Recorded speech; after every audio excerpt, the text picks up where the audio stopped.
नमस्कार मित्रांनो, सकाळी 5:30 वाजता उठून मी कुठं निघालोय थोड्याच वेळात तुम्हाला समजणार. पटापट तयार झालो, गाडी काढली आणि सकाळचा सुंदर वातावरणाचा आनंद घेत मी प्रवासाला लागलो. थोड्याच वेळात गाडी थांबवली नाश्त्यासाठी. नाश्ता केला आणि निघालो पुढच्या जर्नीसाठी. पुढे जात असताना अचानक इतका फॉग दिसायला लागला की जसं की Zero visibility. पण थंडगार हवा आणि धुक्याचा तो अनुभव एकदम भन्नाट होता.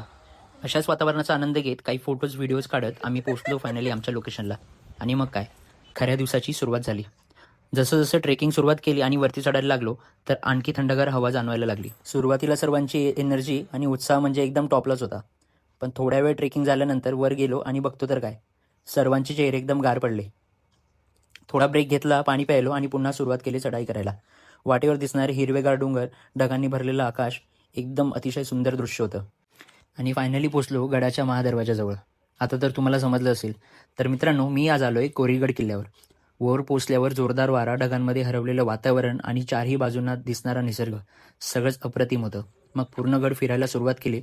वाटेत काही नवीन मित्र आणि फॉलोअर्स सुद्धा भेटले. गप्पा गोष्टी झाल्या, फोटो झाले आणि भरपूर धमाल सुद्धा गेली. गडावर आल्यानंतर एक गोष्ट नेहमी शिकायला मिळते. गड फक्त मातीचे नसतात, ते आपल्या इतिहासांचा आणि पराक्रमांचा एक संस्कृतीचा प्रतीक आहे. आणि म्हणूनच आमच्या राजानं दिलया दान राहू आमिर. तर मित्रांनो, आजचा कोरीगडचा प्रवास इथेच थांबूया आणि पुन्हा भेटूया एक नवीन भटकंतीसोबत. तोपर्यंत जय शिवराय, धन्यवाद.